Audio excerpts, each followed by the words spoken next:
Welcome back to 100 Yards of Football Sports Talk. I'm your host, Kevin Bull Jones. I'm here with current NFL analyst for ESPN, as well as longtime veteran, standout, legendary football player for the Indianapolis Colts, Jeff Saturday, and also one of DeKalb County's finest here from the Metro Atlanta area. We're back, and we had a little weathers going on around us, but we're back together, Jeff, so we can rock and roll. And that funny thing about talking football, and you know it like I do, man, the juices get to flowing and get to talk about schemes and concepts, and maybe technology was kind of getting a little excited there, too, for a minute. Yeah, sorry, but I think that was on my end. It's getting a little nasty here, so I think it broke up on the stream. So sorry about that. That's okay, and let's jump back on where we were. Let's get back to talking about those schemes, and you're playing against people such as Vince Wilfork, and talking about 3-4, odd front, even front, and how things can really change the course of where you block and who you're going to block.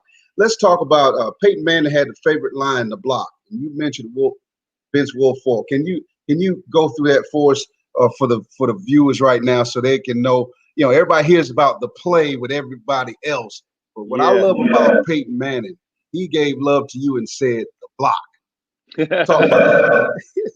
Yeah, so we were playing the Patriots in the AFC Championship game, and we had come back from 21 to down 21-3, and we had come back, and I actually scored a touchdown on that play. I'm in my studio now, so it's back here somewhere. The one painted ball that I get, but it was an inside A gap run, and so we're inside the 5-yard line, or right at the 5-yard line. And I tell you, man, we were in the huddle, and he decided, he was asking Marvin what he wanted, like what route he wanted to go throw a pass, and Marv was like, "Hey, man, run it, because that's how we're going to win it." And which is never said by a wide receiver, especially a Hall of Fame. They always want the rock, right? They want the ball.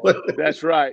So we lined up, and as we lined up, we were really expecting Wilfork to be on the other side of me, but he lined up front side A gap, and which meant I had him one-on-one. So Howard Mudd, who we just lost, my offensive line coach, we just lost a week or two ago, told me the whole week leading up, he said, "Listen, you got to get your far ear hole to his shoulder. So you got to cross the T on him." And that meant I had to be lower than him, and my left ear hole on my helmet need to match up right underneath the front of his face mask. And man, I'm not going to lie to you. I put my hand on that ball, and I was scared. I thought to myself, man, I'm going to be the reason, we don't get this thing in, and because it's me on Wilfork, and everybody else was fanning out or going to the next level. And when I snapped the ball, I took a real good short jab step towards him, put my ear, and I felt the snap. And we all know that when you're an offensive lineman and you feel your hips snap right, I knew I was fitting this block perfectly. I was underneath him. Both my hands were inside. My left hand had gotten there first, and my snap hand was coming right in after. And I just, we used to talk about fit and finish, and that meant once you hit a guy, you start driving your feet like they're pistons and in an engine, right? And so I started driving my feet, and Dye did a great job of setting it up, right? He pushes front side, and as he does, Wilfork wants to peek like all defensive linemen do, right? They want to try to hold the point, but they also want to see the back. And so he kind of looked up to see, and when he did, I just kept driving and took him down, man. And when he fell, Dye basically walked in the end zone.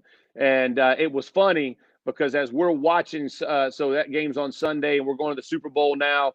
So Monday morning for film for the offensive line, we walked in there, and Howard Mudd has the film set up.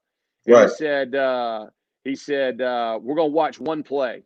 And he almost tears in his eyes, in all honesty. He played that one play, and he said, "You'll never have a better block in your life, man." He was like unreal. And just fortunate, because I tell you all the time, Wilfork put me on my butt many a time too. So don't get it twisted. This was not a thing that, every time you win, it was I had a great block, and all the other 5 guys, including our tight ends, they had great blocks, and we just wanted it more. And when you impose your will on a defensive line like we did, but all it took everybody. It wasn't just one block. Everybody did their job. Everybody got with their head and their technique where it was supposed to be. But make no mistake, that was not the ordinary was not people knocking Will Fork around like that. I got him one time, and again, he got me many times as well. So much respect to he and that team. We just got the better of them that night. And you had the pleasure of playing in those years with the Patriots, banging heads with the Patriots or the Ravens or the Steelers.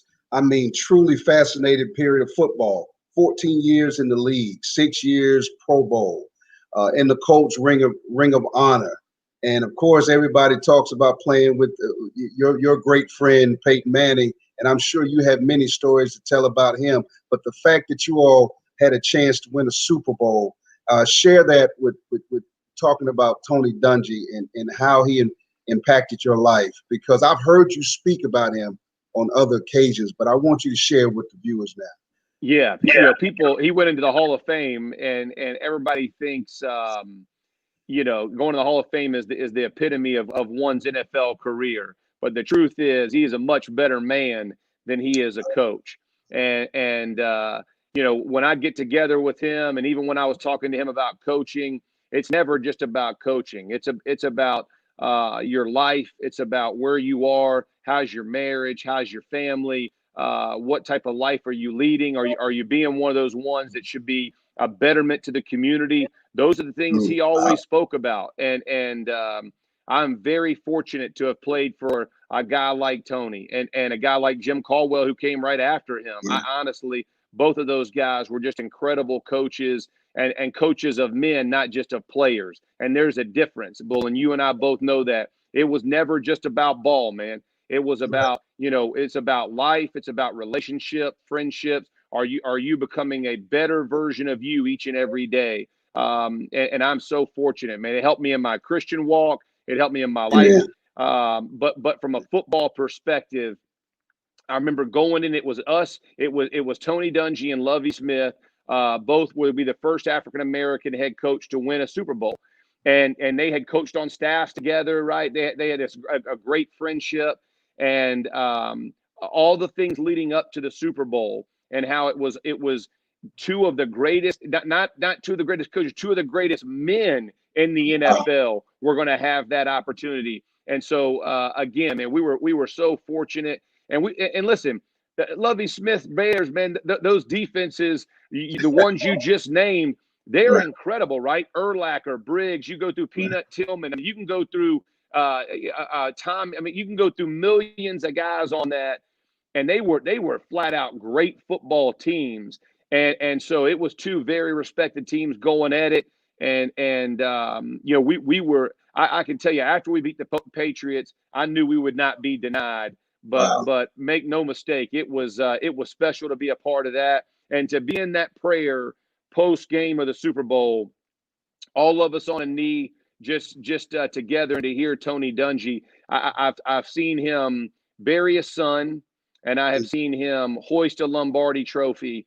And man, that man's character in all circumstances and all situations, he is a man that you would want your sons to be like. And that's the greatest compliment I can give a man.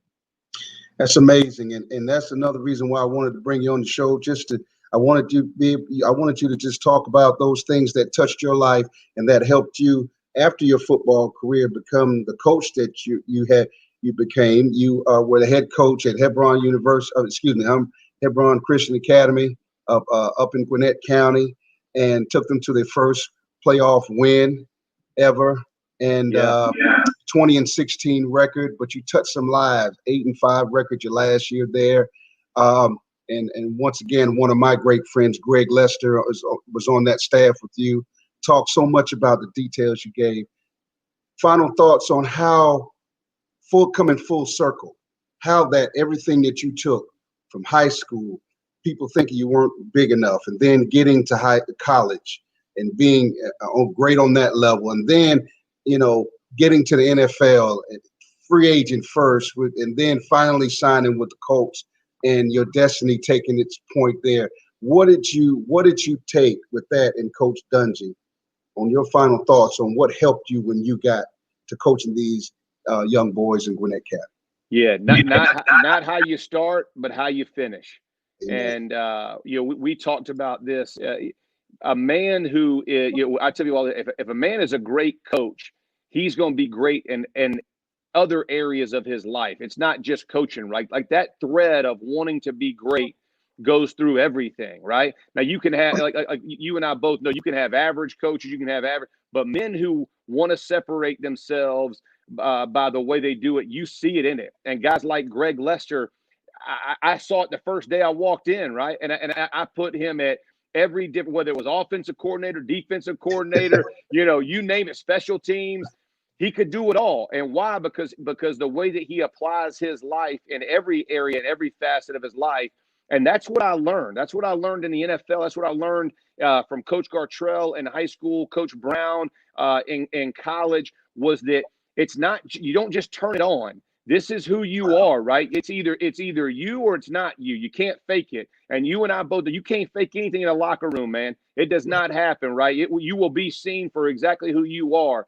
And that was no different when I got into coaching. And I tried to surround myself with guys who were truly about bettering kids' lives. And it didn't mean we always had the best players, because you and I both know whoever walks in, that's who you playing with, right? I mean, and that ain't always easy, man. Especially come from the NFL, where in college we could out recruit them. We couldn't out recruit anybody, but I know that we impacted lives, and I know that I would tell young men, it's not just about on this field. It's about who you are when you leave here. It's about who you are when you speak to your mom and your dad, and who you are when you're in school. And it's so important. And those are the lessons I'm so grateful for, because again, you and I both know genetics have a lot to do with success in the NFL, right? Like, Right. So not everybody's going to be an NFL player or a college football player, but the game of football translates to life better than any other sport, because it'll put your butt's going to get knocked down, and can you get up? And again, it's not how you start, man, but how you finish.